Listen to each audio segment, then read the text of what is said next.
நாளிலே கூட ஆண்டவர் சொல்லுகிறார், உன் குடும்பத்தை காப்பதற்கு பேழையை உண்டாக்கு. ஹல்லேலூயா.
அவரை பார்த்து சொல்லுங்க, என்னை அனுமதித்ததெல்லாம் நன்மைக்கு தாப்பா, என் வாழ்க்கையில நடக்கிறதெல்லாம் ஏதோ ஒரு நன்மைக்கு தாப்பா.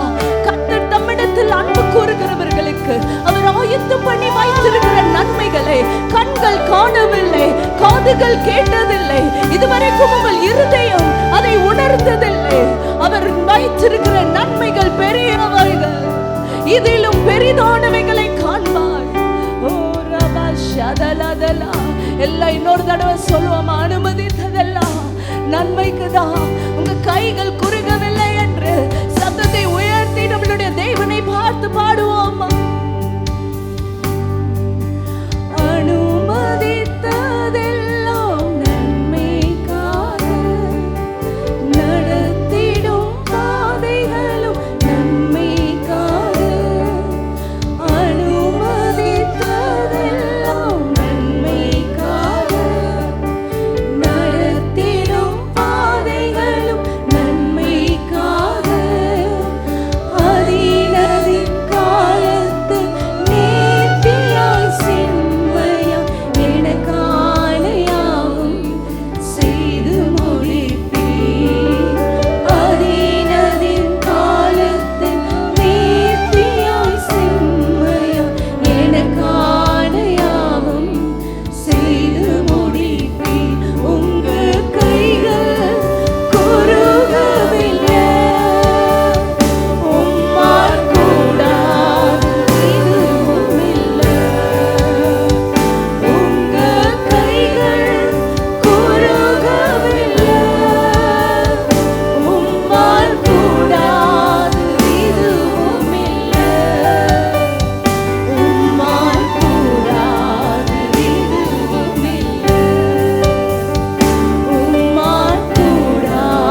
அனுமதித்ததெல்லாம் நன்மைக்காக அதினதின் காலத்தில் நேர்த்தியாய் செம்மையாய் உங்களுக்காகவே எல்லாவற்றையும் செய்து முடிக்கிற ஒரு தேவனே நாம் நம்பி வந்திருக்கிறோம்.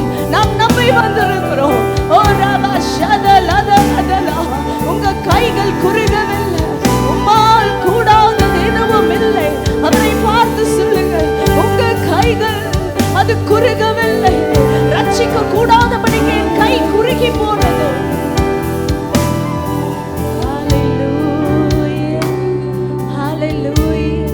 இங்கே அநேகர் சில காரியங்களை முயற்சி செய்து பயங்கர ஒரு ஸ்டம்பிளிங் பிளாக், தடைகள். முயற்சி செய்றீங்க, எந்திரிக்கிறீங்க, திரும்ப உங்களை பிசாசு கீழே தள்ளி விடுகிறான். திரும்ப ஒரு முயற்சி செய்றீங்க, ஆனா திரும்ப பிசாசு உங்களை கீழே கொட்டி உங்களை கீழே அமர்த்துகிறான். ஆனால் இன்றிலிருந்து கர்த்தருடைய விசேஷ ஆசீர்வாதத்தின் கரம் உங்கள் மீது அமருகிறது. நீங்கள் துவங்கியதை முடிப்பீர்கள்.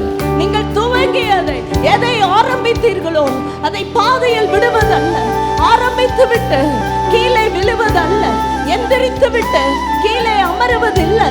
எதை ஆரம்பித்தீர்களோ, எதற்காக எழுந்தீர்களோ அதை நிச்சயமாக உங்கள் கைகளினால் அவர் முடிப்பார். உங்கள் கைகளினால் கர்த்தர் எதை தொடங்கினாரோ அதை உங்கள் கரத்தினாலேயே அவர் முடித்து தீர்க்கும் மட்டும் உங்களை கைவிடாதிருப்பார். அவர் சொன்னதை செய்து முடிக்கும் வரைக்கும் அவர் உங்களை கைவிட மாட்டார்.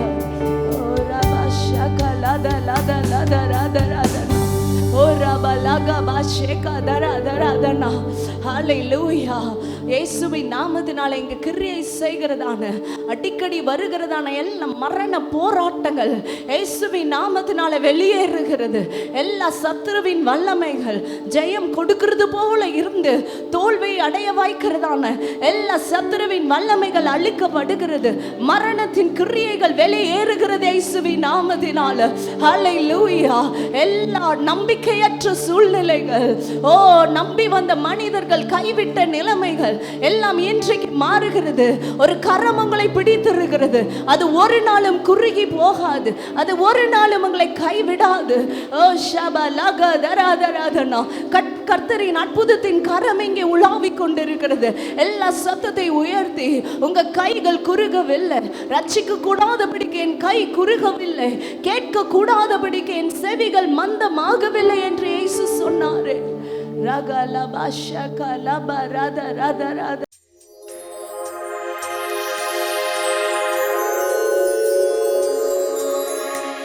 கர்த்தருடைய பரிசுத்த நாமத்திற்கு மகிமை உண்டாவதாக.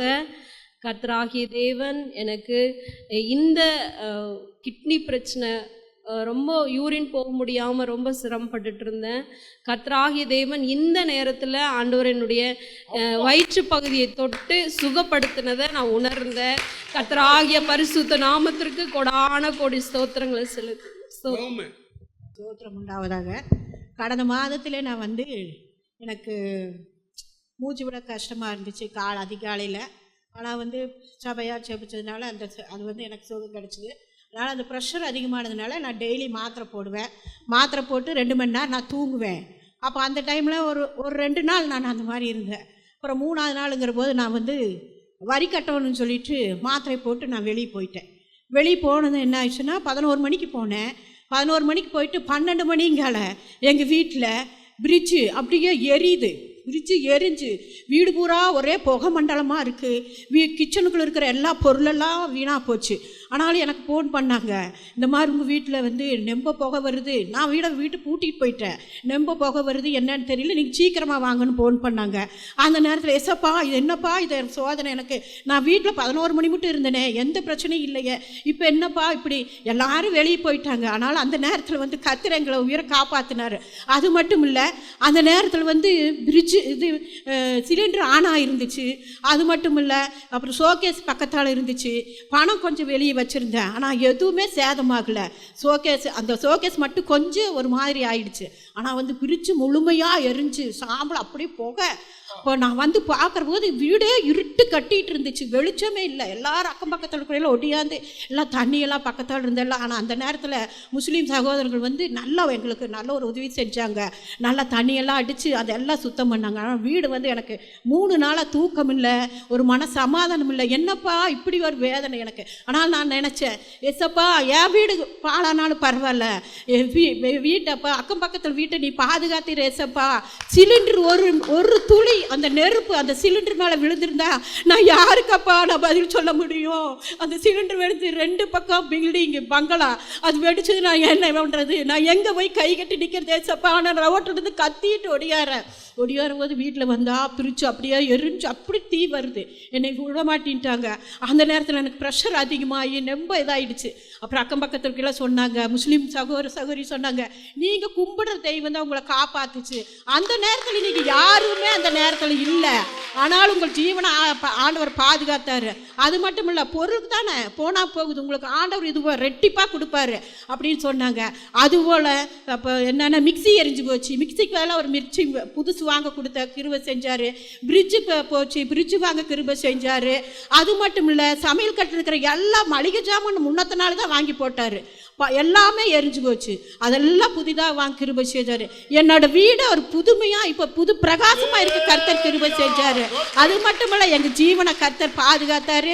அதுக்கு முன்னாடி ஒரு 1.5 லட்சம் ரூபா பணம் நான் வாங்கி வச்சுருந்தேன். பைபிளுக்குள்ளே எப்பவுமே நான் வாடகை வாங்கினாலும் எங்கள் வீட்டுக்காரர் கொடுத்தாலும் அதில் வச்சு தான் நான் செலவு பண்ணுவேன். அதுவும் முன்னாடியே இருந்துச்சு. அந்த பைபிளும் எரியல, அந்த பணமும் எரியல. ஆனாலும் ஒரு அதிசயத்தை அந்த நாளில் செஞ்சார். புறஜாதிகள் கண்கள் காணும் என்று சொன்னது போல, சுற்றியுள்ள கண்கள் அதை பார்க்கும் என்று சொன்னது போல கர்த்தர் எங்களுக்கு அதிசய அற்புதம் செஞ்சார். இந்த 10-15 நாளாக எங்களுக்கு நல்ல சமாதானத்தை கொடுத்துருக்கிறார். வீடு ஒரு புதுமையாக இருக்குது. கர்த்தர் இப்படி செஞ்சு கொடான கொடி நன்றி. ஆபத்து காலத்தில் நான் அடைக்கலம் ஆவேன் என்று சொன்ன தேவன், அந்த ஆபத்து காலத்தில் அவரோட கரந்தான் எங்களோட கூட இருந்து எங்கள் 4 பேர்த்தை பாதுகாத்துச்சு. அதுபோல் அக்கம் பக்கத்திற்கு நல்ல சாட்சி சொன்னதுக்கு கர்த்தருக்கு கொடான கொடி நன்றி நன்றி.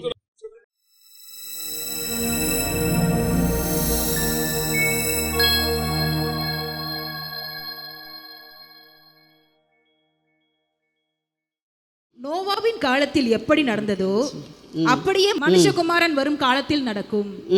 எப்படி எனில், ஜலப்பிரளயத்திற்கு முன்னான காலத்திலே நோவா பேழைக்குள் பிரவேசிக்கும் நாள் வரைக்கும் ஜனங்கள் புசித்தும் குடித்தும் பெண் கொண்டும் பெண் கொடுத்தும் ஜலப்பிரளயம் வந்து அனைவரையும் வாரிக்கொண்டு போகும் மட்டும் உணராதிருந்தார்கள்.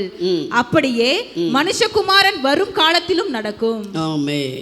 வெளிப்படுத்தல் எழுதின புஸ்தகம் 22:12-20 ஆகிய வசனங்களை வாசி. இதோ சீக்கிரமாய் வருகிறேன், அவனவனுடைய கிரியைகளின்படி அவனவனுக்கு நான் அளிக்கும் பலன் என்னோட கூட வருகிறது. அவனவனுக்கு நான் அளிக்கும் பலன் என்னோடு கூட வருகிறது. 20வது வசனம், இவைகள் சாட்சியாக அறிவிக்கிறவர் மெய்யாகவே நான் சீக்கிரமாய்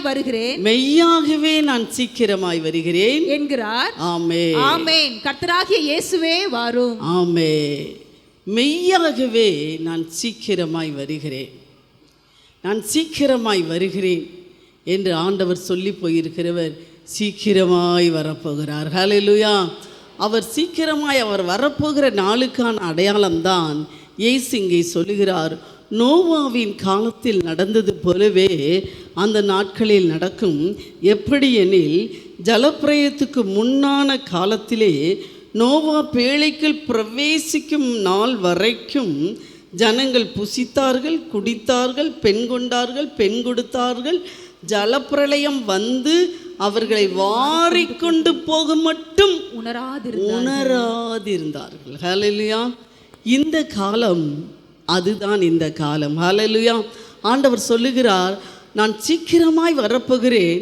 நான் வருகிற நாட்களில் எப்படி இருக்கும் என்றால், நோவாவின் காலத்தில் நடந்தது போலவே நடக்கும். ஜனங்கள் என்ன செய்வார்களாம்? நோவாவின் காலத்தில் எப்படி நடந்தது வாசிப்போம். ஆதியாகமம் எழுதின புஸ்தகம் 6வது அதிகாரம் 11வது வசனத்திலிருந்து 13 வரைக்கும் வாசியுங்கள். பூமியானது தேவனுக்கு முன்பாக சீர்கெட்டதா இருந்தது.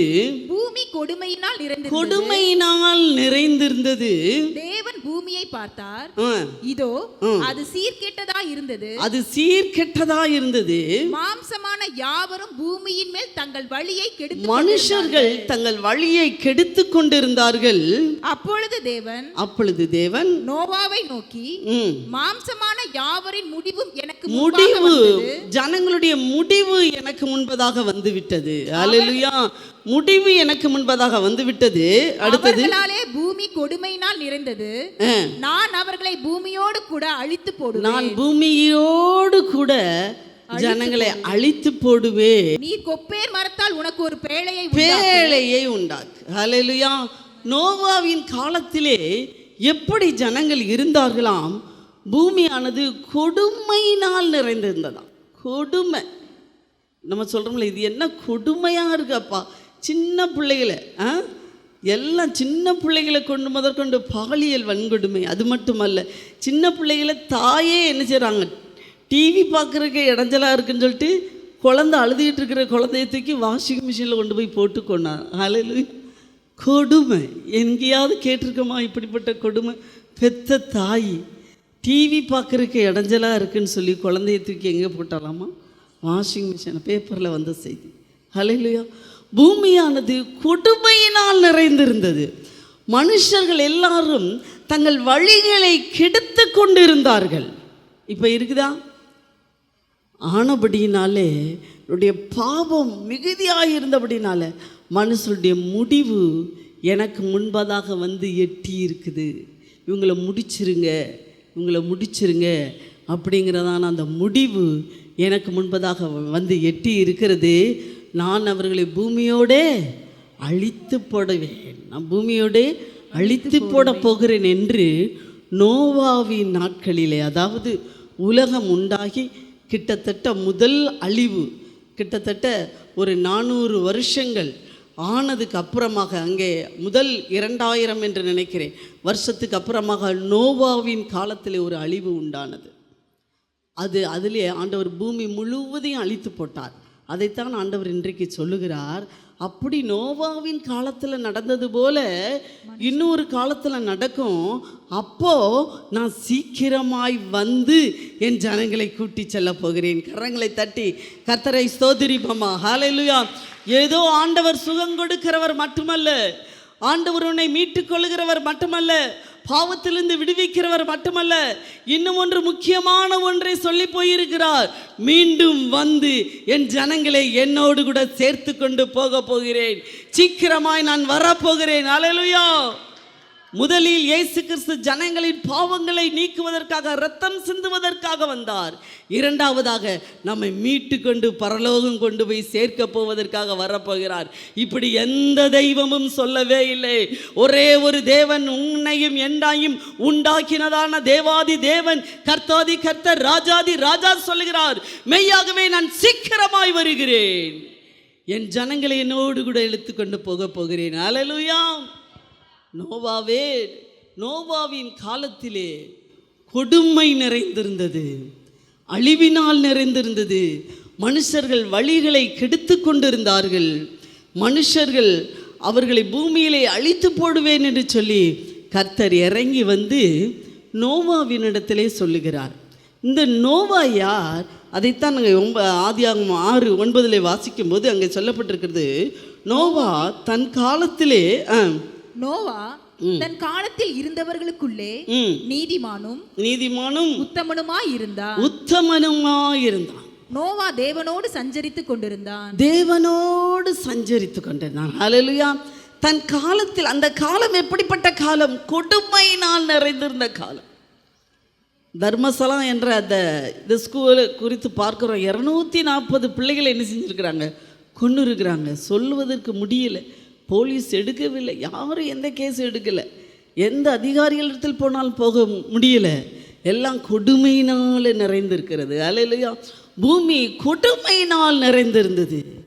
அந்த மனுஷருடைய நினைவுகளெல்லாம் பொல்லாததாக காலையில் எந்திக்கும் போதே பொல்லாத நினைவோடு தான் மனுஷன் எந்திக்கிறானாம். அப்படி தான் இருக்கிறது. ஹல்லேலூயா. அந்த காலத்தில் ஒரு மனிதன் நோவா நீதிமானாயிருந்தான். ஹல்லேலூயா. நம்ம ஒரு 10 பேருக்குள்ளே நீதிமானாக இருக்க முடியறதில்ல. ஹல்லேலூயா. எங்கள் ஆஃபீஸில் எல்லாரும் அதைத்தான் பண்ணுறாங்க, நான் மட்டும் எப்படி பண்ணாமல் இருக்கேன்? ஆமாம், எல்லாரும் அதைத்தான் செய்கிறாங்க, நான் மட்டும் எப்படி நீதிமானாக இருக்கேன்? ஆனால் காலம் வேதம் சொல்லுகிறது எல்லாரும் கிட்டத்தட்ட அங்கே அப்போ ஒரு 17 கோடி அல்லட்டி 400 கோடி ஜனங்கள் இருந்திருப்பார்கள் என்று நினைக்கிறேன். அவ்வளவு ஜனங்களும் பொல்லாதவர்களாக இருக்கும்போது ஒரு மனிதன் தேவனுக்காக நீதிமானாய் உத்தமனாய் அவரோடு சஞ்சரித்து கொண்டிருக்கிறவனாய் தேவனோடு பேசி கொண்டிருக்கிறவனாய் காணப்பட்டான். அப்பொழுது தேவன் அவனோடு பேசுவதற்காக வானத்திலிருந்து தமது சிங்காசனத்தை விட்டு கீழே இறங்கி வந்து நோவாவை பார்த்து சொல்லுகிறார், மாம்சமான யாவரின் முடிவு வந்துட்டுப்பா, நான் என்ன செய்ய போகிறேன்? இந்த ஜனங்களை அழிக்க போகிறேன். ஹல்லேலூயா. அந்த அழிக்க போகிறேன், நீ என்ன செய்ய? ஒரு பேழையை உண்டாக்கு.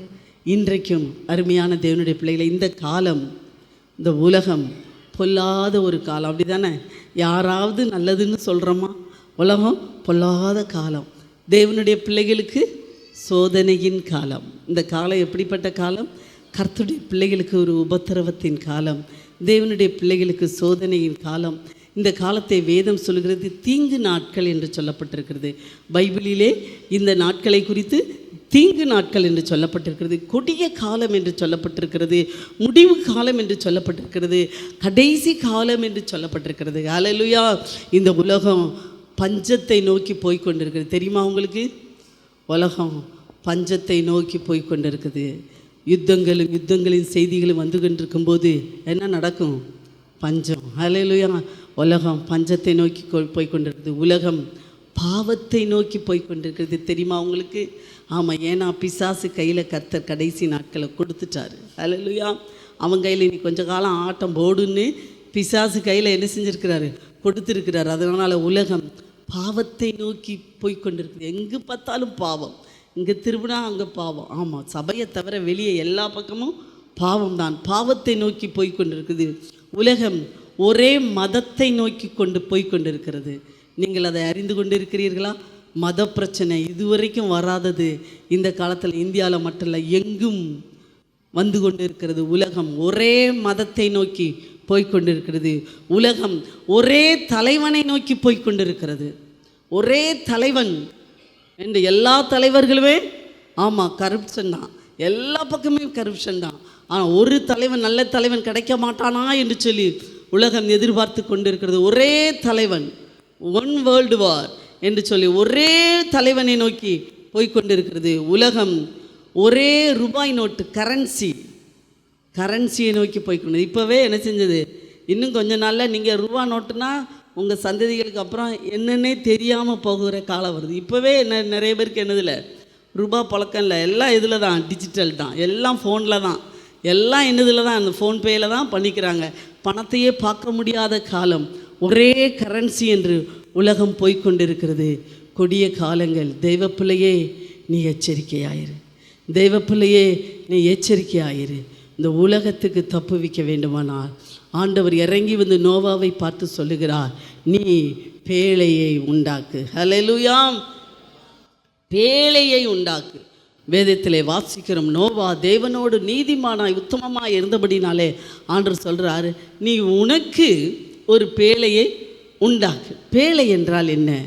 பேழை என்றால் சபை. ஹல்லேலூயா. உனக்கு தப்பிச்சுக்கிறதுக்கு ஒரு சபை உனக்கு தேவை. வாசிப்போம். எபிரேயர் எழுதின புஸ்தகம் 11வது அதிகாரம் 7வது வசனத்திலே, விசுவாசத்தினாலே நோவா தற்காலத்திலே காணாதவைகளை குறித்து தேவ எச்சரிப்பு பெற்று பயபக்தி உள்ளவனாகி தன் குடும்பத்தை ரட்சிப்பதற்கு பேழையை உண்டாக்கினான். ஹல்லேலூயா. முதலாவதாக நோவா விசுவாசம் வந்தது ஆண்டவர் மேலே. ஏன்னா அவன் நீதிமானாக இருக்கிறபடினாலே, எல்லாரும் பொல்லாதவர்களாக இருக்கும்போது தான் மட்டும் நீதிமானாக இருக்கிறபடினாலே, அவன் தேவனோடு சஞ்சரித்து கொண்டிருக்கிறபடினாலே அவனுக்குள்ளாக விசுவாசம் தழைத்தது. அந்த விசுவாசத்தினாலே ஆண்டவர் சொன்ன உடனே என்ன செய்தானாம்? காணாதவைகளை குறித்து எச்சரிப்பு பெற்றானாம். எதை குறித்து? காணாதவைகளை குறித்து. அது என்ன காணாதவைகள்? மழை. அந்த காலத்தில் மழையே பெய்ததில்லை. அது வரைக்கும் ஜனங்கள் எப்படி விளைநிலங்கள் எல்லாம் விளைந்ததென்றால் பனியில் தான் எல்லாம் நினச்சி என்ன செஞ்சது? விளைநிலங்கள் விளைந்தது. அதனால் ஆண்டவர் வந்து சொல்கிறாரு, நான் இந்த ஜனங்களை மழையினால் அழிக்க போகிறேன், நீ ஒரு பேழையை உண்டாக்கிக்கோன்னு சொல்லி நான் மழையினால் அழிக்க போகிறேன்னு சொன்ன உடனே, மழையா அப்படின்னா என்ன அப்படின்னு அவன் என்ன செய்யலை? கேட்டு வச்சு ஆண்டவரை போட்டு அது என்ன இப்படி அப்படின்னு கேட்டு வைக்கல. காணாதது, அவன் இதுவரைக்கும் பார்த்திராத ஒன்று, மழைன்னா என்னென்ன தெரியாத காலம். அப்போ அவன் தேவ எச்சரிப்பு பெற்றான், மழையினால் அழிக்க போகிறேன். நமக்கு தெரியாததை ஒன்று சொன்னால் எங்கே காமி பார்த்தா தான் நம்புவேன். கடவுளை யார் பார்த்தா? பரலோகத்தை யார் பார்த்தா?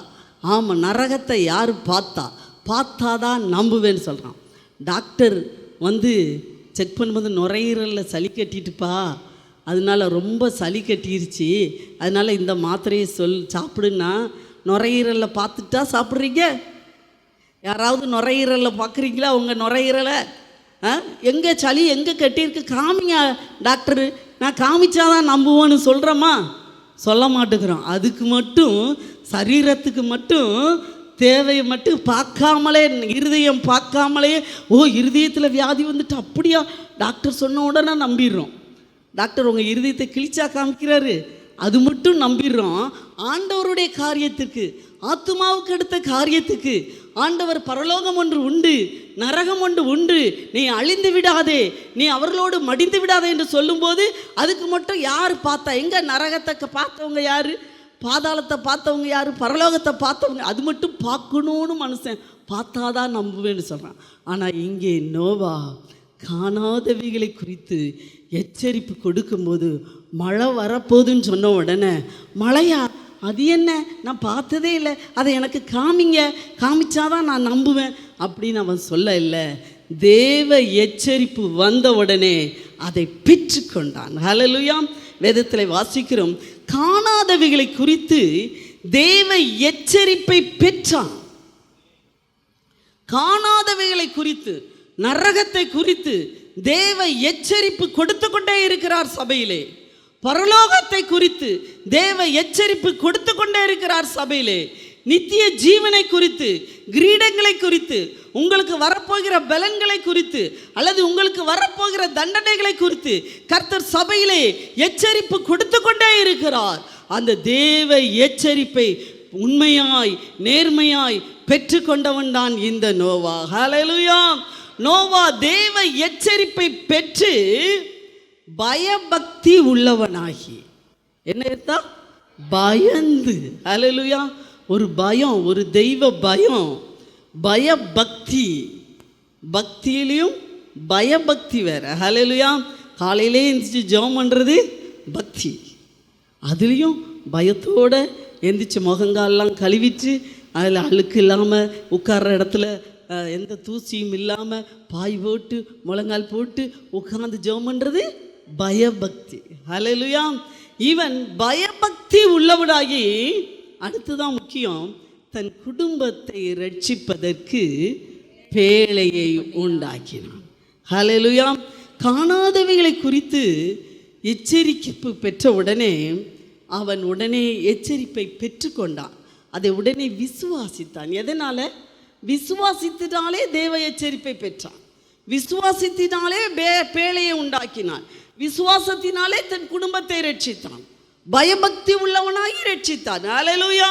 அதைத்தான் தேவன் இன்றைய நாட்களிலே தேவ ஜனங்களிடத்திலே எதிர்பார்க்கிறார்.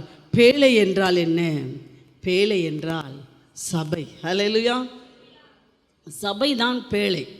மழை உலகம் முழுவதும் அழியப் போகிறது. அந்த அழிவை நீ பார்க்க கூடாது இருக்க வேண்டும் என்றால், அந்த வேதனையை நீ அனுபவிக்க கூடாது இருக்க வேண்டும் என்றால், நீ சபைக்கு ஓடி வந்து விட வேண்டும். உனக்கு ஒரு சபை உண்டாக்கப்பட வேண்டும், ஒரு பேழை உண்டாக்கப்பட வேண்டும். அங்கே வெள்ளம் வந்து ஜனங்கள் எல்லாரும் வெள்ளத்தில் மிதந்து கொண்டு இருக்கும்போது பேழை மட்டும் தனியாக அந்த வெள்ளத்திலே உயர்ந்து கொண்டே வந்ததாம். ஹல்லேலூயா. முடிவு காலங்களிலே எங்கும் உபத்திரவங்களும் எங்கும் வேதனைகளும் பெருகி கொண்டிருக்கும்போது உண்மையாய் நீதிமானாய் தேவபக்தி உள்ளவர்களாய் எச்சரிப்பு பெற்றவர்களாய் சபைக்குள் இருக்கிற தேவ பிள்ளைகள் மட்டும் உயர்த்தப்பட்டு கொண்டே இருப்பார்கள். தேவ பிள்ளைகளை அந்த தீங்கு அணுகாது, தேவ பிள்ளைகளை அந்த உபத்திரவம் பாதிக்காது, தேவ பிள்ளைகளை அந்த கொடுமை பாதிக்காது. காரணம், தேவ பிள்ளை சபைக்குள் ஓடி வந்திருக்கிறார், பேழைக்குள் ஓடி வந்திருக்கிறாள். எனவேதான் ஆண்டவர் நோவாவை பார்த்து சொன்னார், நீயும் உன் குடும்பமும் தப்புவிக்க வேண்டும் என்றால் பேழையை உண்டாக்கு. ஹல்லேலூயா. பேழையை உண்டாக்கு. உடனே அவன் பேழை செய்கிறான். பேழை என்றால் ஒரு படகு போல, பெரிய கப்பல் போல ஒரு படகு, அதை உண்டாக்கி கொண்டு இருக்கிறான். உண்டாக்கும் போது பக்கத்தில் இருக்கிறவங்களாம் என்ன செய்வாங்க, கேட்டிருப்பாங்க, என்ன செய்கிற, நீ என்ன உண்டாக்குற, என்னது, என்னமோ பலகையெல்லாம் வச்சு என்னெல்லாமோ செஞ்சுக்கிட்டு இருக்கிற. அப்போ அவன் சொல்லியிருப்பான், என்னது, மழை வரப்போகுது, ஆண்டவர் மழை வரப்போகுதுன்னு சொன்னார், மழையினால் அழிக்க போகிறாராமா, மழையினால் அழிக்க போகிறாராமா ஆண்டவர் என்கிட்ட வந்து சொன்னார். என்னது மழையா, மழை எப்படி இருக்கு நீ பார்த்தியா? நான் பார்க்கல, ஆனால் ஆண்டவர் சொன்னார். அட கிறுக்கா அப்படின்னு சொல்லி என்ன செஞ்சுருப்பாங்க, அவனை கிண்டல் பண்ணினாங்க. வேதத்தில் வாசிக்கிற மத்தேயு 24 சொல்லப்பட்டிருக்கும் போது அங்கே இயேசு சொல்லுகிறார், வாசிங்கள், காலத்தில் எப்படி நடந்ததோ அப்படியே மனுஷகுமாரன் வரும் காலத்தில் நடக்கும். எப்படியெனில் ஜலப்பிரளயத்துக்கு முன்னான காலத்திலே நோவா பேழைக்குள் பிரவேசிக்கும் நாள் வரைக்கும் ஜனங்கள் புசித்தும் குடித்தும் பெண் கொண்டும் பெண் கொடுத்தும் ஜலப்பிரளயம் வந்து அனைவரையும் வாரிக்கொண்டு போகும் மட்டும். ஜலப்பிரளயம் வந்தப்புறம் இல்லை, ஜலப்பிரளயம் முதல்ல என்ன வரும், மேகம் வரும். முதல்ல என்ன வரும், கரும் மேகம் வரும். மேகம் வரும்போது நோவா பேழையை செஞ்சுக்கிட்டே சொல்கிறாரு, ஐயோ ஆண்டவர் வரப்போகிறேன்னு சொல்லிட்டார், பாருங்கள் மேகம் வந்துட்டு பாருங்கள், மழை வரப்போகுது. அதுக்கப்புறம் என்ன வந்திருக்கும், சில துளிகள் விழுந்திருக்கும். இந்த துளி விழுந்து பாருங்கள், இதுதாங்க. இதுக்கெல்லாம் போட்டுட்டு இதெல்லாம் எப்போவுமே நடக்கும். பனி என்ன செய்யும், துளியாக விழும், அதெல்லாம் எப்போவுமே நடக்கிறது தான் நடக்கும். போங்க, உங்கள் ஆண்டவர் ஒன்றும் சீக்கிரம் வரமாட்டாங்க அப்படின்னு சொல்லிக்கிட்டே இருந்தாங்களாம். அப்புறம் மழை பெய்யும் போதும் இதான் மழை, ஆண்டவர் அழிக்க போகிறேன்னு சொன்னார், சீக்கிரம் மனம் திரும்புங்க, பேழைக்குள்ளே வாங்க, நான் செய்கிற பேழைக்குள்ளே வாங்கன்னா, அட போயா, ஒருத்த மழையா, யாருக்கு கண்ணால் பார்த்தது, அழிவாமா. பிரளயமாகிச்சு. அப்பவும் என்ன செய்யலை, இல்லை, அப்பவும் உணரலை, போயா நீ சொல்கிறத யார் நம்ப. அதுக்கப்புறம் வாரிக்கொண்டு போனதாமாம். என்ன செய்ததாமாம், வாரிக்கொண்டு போக மாட்டோம், அப்பவும் உணரவில்லை, உணராதிருந்தார். அப்படித்தான் கடைசி காலத்திலே நடக்கும் என்று ஆண்டவர் சொல்லுகிறார். மழை பார்த்தது யாரு, நாங்கள் மழை வந்தது, இது இப்படித்தான். நாங்கள் மேகம் வரும்போதும் உணரவில்லை, ஜனங்கள் உணரவே இல்லை. கடைசியிலே வாரிக்கொண்டு போகும்போது தான், அப்பவும் உணரலைன்னு தான் ஆண்டவர் சொல்கிறார். அல்லேலூயா. அந்த கொடுமையில் அவங்க செத்து போனாலும், அந்த முடிவு காலத்தில் அவங்க மரிக்கிறதா இருந்தாலும் உணர மாட்டார்கள், உணரவே இல்லையாமா. கர்த்தர் என்ன செய்தாராம், அது வரைக்கும் பொறுமையோடு காத்திருந்தாராம். 1 பேதுரு 3:20 வாசிக்கும் போது ஆண்டவர் பொறுமையோடே காத்திருந்தார். எத்தனை நாள் பொறுமையோடு காத்திருந்தார், 120 வருஷம் அவன் பேழையை செஞ்சுக்கிட்டே. இப்போல்லாம் ஈஸியாக செஞ்சுருவாங்க, தச்சனை வச்சு ஆசாரியை வச்சு வேகமாக செஞ்சுருவாங்க. அந்த காலத்தில் பேழையை செய்கிறதுக்கு எவ்வளோ காலம் ஆச்சாமா, 120 வருஷம் ஆகிருக்குது. 120 வருஷம் அவர் என்ன செஞ்சிருக்கிறார், சொல்லிக்கிட்டே இருந்திருக்கிறார், நீதியை பிரசங்கித்து கொண்டே இருந்திருக்கிறார். நீதியை பிரசங்கித்த 2 பேதுரு 2:5 வாசிக்கும் போது, நீதியை பிரசங்கித்தவனாகிய நோவா என்று சொல்லப்பட்டிருக்கிறது. பயபக்தி உள்ளவனானது மட்டுமல்ல, நீதியை பிரசங்கித்திருத்தான். பேழையை செய்து கொண்டிருக்கும் போதே, ஆணி அடித்து மரங்களை எல்லாம் அவன் செதுக்கி கொண்டே இருக்கும் போதே இயேசு அழிக்கப் போகிறார், மனம் திரும்புங்கள் என்று 1 நாள் அல்ல, 2 நாள் அல்ல, அந்த ஜனங்கள் 120 வருஷம் வார்த்தையை கேட்டுக்கிட்டே தான் இருந்தாங்க. நோவா செய்கிற பேழையை பார்த்துக்கிட்டே தான் இருந்தாங்க. பேழைக்குள் வருகிற ஜனங்களை பார்த்து கொண்டு தான் இருந்தார்கள். இங்கே என்ன இருக்குது? எதுக்கு இப்படி ஜனங்கள்லாம் கூட்டமாக போகிறாங்க? அங்கே ஒரு சிலையையும் காணும், ஒரு இதையும் காணும். ஏதோ இந்த ஐயா ஏதோ பேசுகிறாரு, எதுக்கு போகிறாங்க? பைத்தியக்கார ஜனங்கள் அப்படின்னு தான் சொல்லிக்கிட்டு இருக்கிறாங்க. ஆனால் ஒரு நாள் வரும், எக்கால சத்தம் தொனிக்கும். அப்பொழுது தேவ பிள்ளைகளாகி நாம் பறந்து போகிறோம். ஜனங்கள் வாரிக்கொண்டு போகும் வரைக்கும் உணராதிருக்கிற ஜனங்கள் உணராதே இருப்பார்கள். தேவ பிள்ளையாகிய நாமோ டாட்டா காமிச்சிட்டு பறந்து போகிற எத்தனை பேர் ஆயத்தமா இருக்கிறீர்கள்? கரங்களை தட்டி கர்த்தரை ஸ்தோத்திரிப்போமா? வாசிப்போம். 1 தெசலோனிக்கேயர் எழுதின புஸ்தகம் 4வது அதிகாரம். ஏனெனில் கர்த்தர் தாமே ஆரவாரத்தோடும் பிரதான தூதனுடைய சத்தத்தோடும் எக்கால சத்தத்தோடும் தேவ எக்காலத்தோடும் வானத்திலிருந்து இறங்கி வருவார். அப்பொழுது கிறிஸ்துவுக்குள் மரித்தவர்கள் முதலாவது எழுந்திருந்து எதிர்கொண்டு போவார்கள். பின்பு உயிரோடு இருக்கும் நாமும் கர்த்தருக்கு எதிர்கொண்டு போவோம். எங்கே எதிர்கொண்டு போவோம்? மேகங்கள் மேல் எதிர்கொண்டு போய் அவரோடு கூட நித்தியமாய் இருக்க போகிறோம். வார்த்தை ஒரு எழுத்தாகிலும் எழுத்தின் ஒரு உறுப்பாகிலும் அழிந்து போவதே இல்லை. இது ஆதியில் இருந்து காலங்கள் மாறினாலும் எத்தனை தான் நாகரிகம் வளர்ந்தாலும் இந்த வேதம் மட்டும் மாறவே இல்லை. அன்றைக்கும் இந்த வேதம் பேசுவதாயிருந்தது. இந்த காலத்திலும் நாகரிக காலத்திலும் இந்த வேதம் இன்னும் பேசிக்கொண்டே இருக்கிறது. இது மாறவே மாறாது. இது நித்தியமான சத்தியம். தேவனுடைய மகளே, தேவனுடைய மகனே, பேழைக்குள் வந்த தேவ பிள்ளையே, நீ தேவ எச்சரிப்பை பெற்று பயபக்தி உள்ளவனாக மாறு. ஹல்லேலூயா. தேவன் அதைத்தான் எதிர்பார்க்கிறார். பேழைக்குள் வந்த ஜனங்கள் பாருங்க, அவன் பேழையை செய்கிறான். பேழை என்ன செய்யப்படுகிறது? தண்ணி வெள்ளம் உள்ளே போகலை, உயர்த்தப்படுகிறது. ஆனால் ஒரு சர்டன் ஸ்டேஜுக்கு அப்புறம் அந்த ஜனங்கள் எல்லாம் என்ன பண்ணுவாங்க? அழிகிறதுக்கு மரங்களையும் ஏறி இருப்பாங்க. பெரிய பெரிய கட்டடங்கள்லாம் ஏறி இருப்பாங்க. அதுக்கு மேலெல்லாம் உயரும்போது ஆண்டவரே வந்து பேழையின் கதவை என்ன செஞ்சிட்டாராம்? பூட்டிட்டாராமா. ஹல்லேலூயா. சபை எடுத்து கொள்ளப்படுகிற நாட்கள் வரும். அப்பொழுது சபையை தேடி ஓடி வருவார்கள். சபை இருக்காது. ஹல்லேலூயா. சபையை தேடி ஜனங்கள் வருவாங்க. ஐயோ ஆமாம், நோவா சொன்னாரேன்னு ஒரு சிலர் உணர்ந்திருப்பாங்க. ஓடி வந்து நோவா கதவை தட்டியிருப்பாங்க. பேழையின் கதவை தட்டியிருப்பாங்க. கதவை பூட்டிட்டார். யார் பூட்டினா? நோவா தாத்தா பூட்டலை, ஆண்டவர் பூட்டிட்டாரு. ஆனபடினாலே ஜனங்களால் என்ன செய்ய முடியல? கதவை திறக்க முடியல, சபைக்குள்ளே வர முடியல. சபை உயர்ந்தது. அரராத் மலையின் மேல் நின்றது. ஹல்லேலூயா. அதுதான் வானத்துக்கும் பூமிக்கும் இடையில் இருக்கிற அந்த மேகம். அதைத்தான் நாம் இப்போது வாசித்த வேதத்தில் சொல்லப்பட்டிருக்கிறது. சபையானது மேகங்கள் மேல் எடுத்துக்கொள்ளப்படும். ஹல்லேலூயா. ஆமென். சபையானது மலையிலே, ஆகாயத்தின் மத்தியிலே எடுத்துக்கொள்ளப்படும். பூமி முழுவதும் அழிந்து போகும். பொல்லாதவர்களும் பிசாசும் அவனுடைய சேனையும் சங்கிலியினால் கட்டப்பட்டு பாதாளத்தில் தள்ளப்படுவார்கள். தேவ பிள்ளைகளோ நித்தியமாய் ஆண்டவரோடு கூட சுகித்து வாழ்ந்திருப்பார்கள். அதைத்தான் இந்த நாட்களிலே கர்த்தர் சொல்லி கொண்டிருக்கிறார். அருமையான தேவனுடைய மகளே, ஆனால் ஜனங்களுக்கோ புசிப்பு தான் பெருசாய் தெரிந்தது. ஜனங்களுக்கோ குடிதான் பெருசாய் தெரிந்தது. ஜனங்களுக்கோ பெண் கொடுப்பது தான் பெருசாய் தெரிந்தது. ஜனங்களுக்கோ பெண் எடுப்பது தான் பெருசாய் தெரிந்தது. அதைத்தான் ஆண்டவர் வேதனையோடு சொல்றாரு.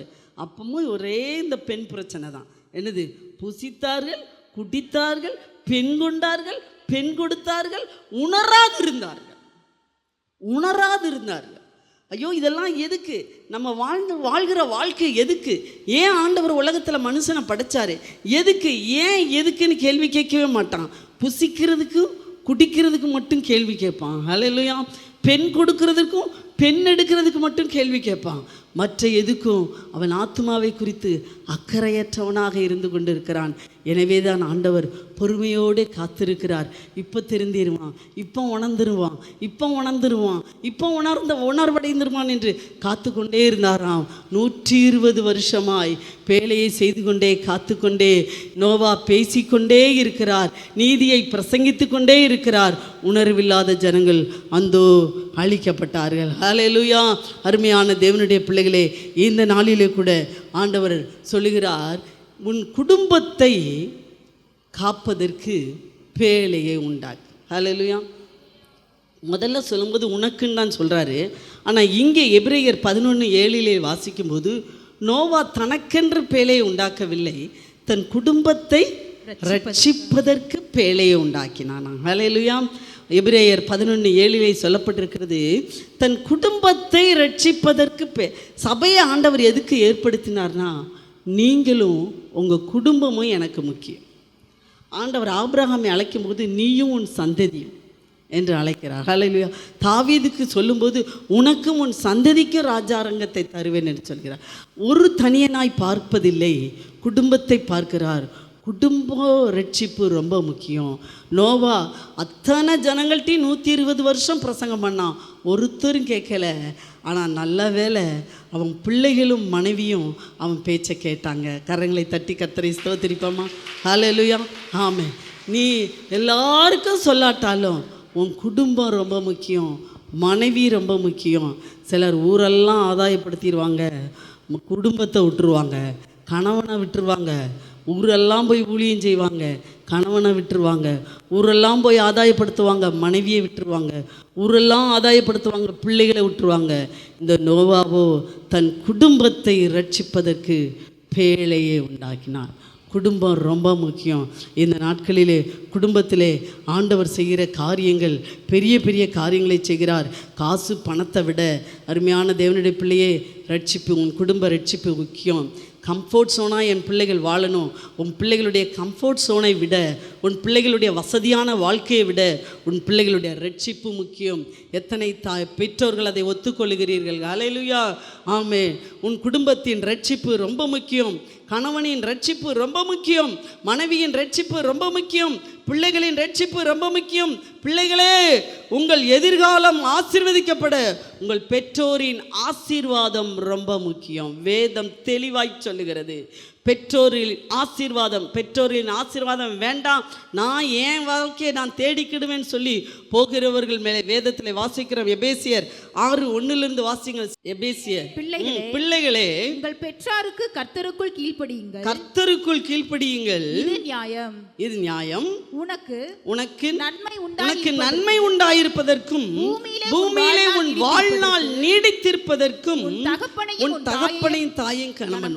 உனக்கு நன்மையான காலங்கள், நன்மை நிறைய வரணுமா, ஆசீர்வாதம் நிறைய வரணும்னா தகப்பனையும் தாயும் கனம் பண்ணு. ஹல்லேலூயா. உன் வாழ்நாள் குறுகி போகாமல் நீடித்த நாள் உலகத்தில் வாழணுமா, தகப்பனையும் தாயையும் கனம் பண்ணு. பெற்றோர்களே, உங்கள் பிள்ளைகளுடைய ரட்சிப்பு முக்கியம். என் பிள்ளை பெரிய டாக்டர் ஆகிட்டான், என் பிள்ளை பெரிய இன்ஜினியர் ஆகிட்டான், என் பிள்ளை பெரிய பதவி ஏரோப்ளைன் ஓட்ட போகிறான், அதுவல்ல உன் பிள்ளையினுடைய ரட்சிப்புக்காக நீ எவ்வளவு பிரயாசப்படுகிறாய். நீ ஓடி ஓடி ஜெபிக்க அலைந்து சொல்ல வேண்டுமானால் சொல்லு. எப்படி பிள்ளைகளை பள்ளிக்கூடத்துக்கு வைக்கிறதுக்கு பணங்களை செலவு பண்ணுகிறோம், ஓடி அலைகிறோம், எத்தனை தியாகங்கள் பண்ணுறோம். அதை காட்டிலும் 100 மடங்கு தியாகம் உன் பிள்ளைகளின் ரட்சிப்புக்காக நீ பண்ண வேண்டும். ஆண்டவர் அதை விரும்புகிறார். ஹல்லேலூயா. ரட்சிப்பு பட்ட பிள்ளை பேழைக்குள் வந்து விடுவான். பேழைக்குள் வந்தவர்கள் அழிவிலே மாட்ட மாட்டார்கள். உயர்ந்து தேவனுடைய காலசத்தம் கேட்கும்போது அங்கே மலையிலே மேகங்கள் நடுவிலே தேவனோடு கூட பந்தி இருக்க போகிறோம். ஹல்லேலூயா. கடைசியாக ஒன்று சொல்லி முடிக்கிறேன். அதோனிராம் ஜட்சன் என்கிறதான ஒரு மிஷினரியை குறித்து வாசித்தேன். இவர் ஒரு போதகரின் மகன். ஆனால் இவர் 19 வயதிலே காலேஜில் படித்தபோது காலேஜில் உள்ள ஃப்ரெண்ட்ஸ் மூலமாக அவர் ஆண்டவரை விட்டு வெகு தூரமாய் போய்விட்டார். அது மட்டுமல்ல, அவர் படித்த காலேஜ் ப்ராவிடன்ஸ் என்கிறதான ஒரு மிகப்பெரிய நல்ல ஒரு டேலண்ட்டை வளர்த்து விடுகிறதான ஒரு காலேஜ். அந்த காலேஜில் இவருக்கு ஒரு நண்பர் கிடைத்தார். ஜேக்கப் ஏம்ஸுங்கிறதான ஒரு நண்பர் இவருக்கு கிடைத்தார். அந்த நண்பர் நாத்திகவாதி. கடவுள் இல்லை என்ற கொள்கை உடையவர். எனவே அவர் இவரோடு வாதாடி அவர் ஜெயிச்சிட்டார். கடவுள் இல்லைன்னு அவர் வாதத்தில் அவர் என்ன செய்கிறாரு, ஜெயிக்கிறார். இவன் போதகரின் மகன். அதனால தான் சின்ன பிள்ளைகளுக்கு சின்னதிலே நல்லா சத்தியத்தை சொல்லி கொடுத்து வளர்க்கணும். ஹல்லேலூயா. இவன் போதகரின் மகன். ஆனால் இவனால் என்ன செய்ய முடியல, ஜெயிக்க முடியல. அதனால் அவனோடு கூட சேர்ந்து இவரும் என்ன செஞ்சிட்டாரு, நாத்திகவாதியாக மாறி பல சொற்பொழிவாற்று பல இடங்களில் போய் கடவுள் இல்லை என்ற கொள்கையை எல்லா இடங்களிலும் பறைசாற்றி இவரும் அப்படியே வாழ்ந்து கொண்டிருக்கும்போது கொஞ்சம் காலங்கள் கடந்து விட்டது. காலேஜெல்லாம் முடித்து அவர் வேலையிலே ஜாயின் பண்ணி அப்படியே இருக்கும்போது ஒரு நாள் ஒரு சொற்பொழிவுக்காக போய்விட்டு அவர் குதிரையில் வந்து கொண்டிருக்கும்போது, அந்த காலங்களிலெல்லாம் லாட்ஜி கிடையாது, சத்திரங்கள் உண்டு. அந்த சத்திரத்தில் போய் தங்க வேண்டும் என்று சொல்லி கேட்கும்போது அந்த சத்திரக்காரர் சொன்னாராமா, ஒரு ரூம்பு தான் இருக்குது, ஆனால் அந்த ஒரு ரூம்லேயும் ஒரு பெரிய ஹாலு, அதில் என்ன செய்கிறாரு, ஒரு வாலிபன் என்னமோ 2 நாளாக வந்தவன் எந்திரிச்சு போகவே இல்லை, படுத்தே இருக்கிறான். ஒரு கேர்டன் மட்டும் போட்டிருக்கிறோம், நீங்கள் வேணால் அந்த கேர்டனுக்கு இந்த பக்கம் நீங்கள் வேணால் பெட் போட்டு படுத்துக்கங்க அப்படின்னு சொன்னார். இவர் கொஞ்சம் நேரம் யோசித்தார். அது பக்கத்தில் போனால் கொஞ்சம் ஸ்மெல் அடிச்சது.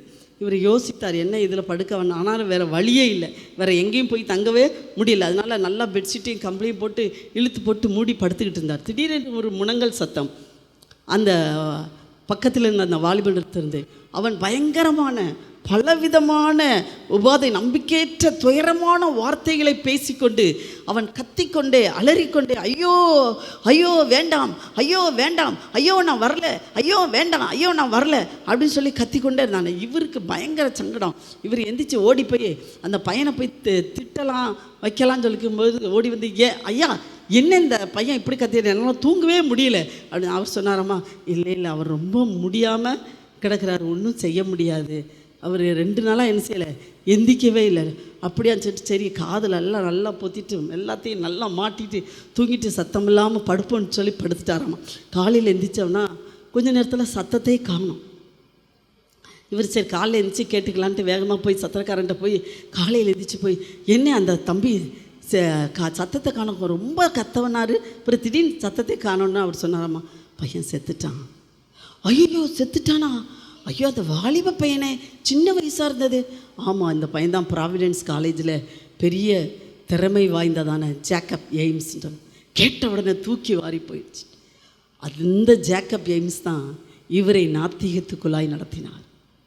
அவர் கத்தின கத்துக்கள், அந்த குரல், அந்த சத்தம் இவரை அப்படியே அசைத்தது. ஐயோ அப்படியானால் சாகும் போகுது, இப்படி ஒரு துயரமானால் அப்போ உண்மையில் என்னதான் நடக்கிறது, சாகும்போது என்னதான் நடக்கிறது என்று சொல்லி அவர் அறிய ஆரம்பித்தார்.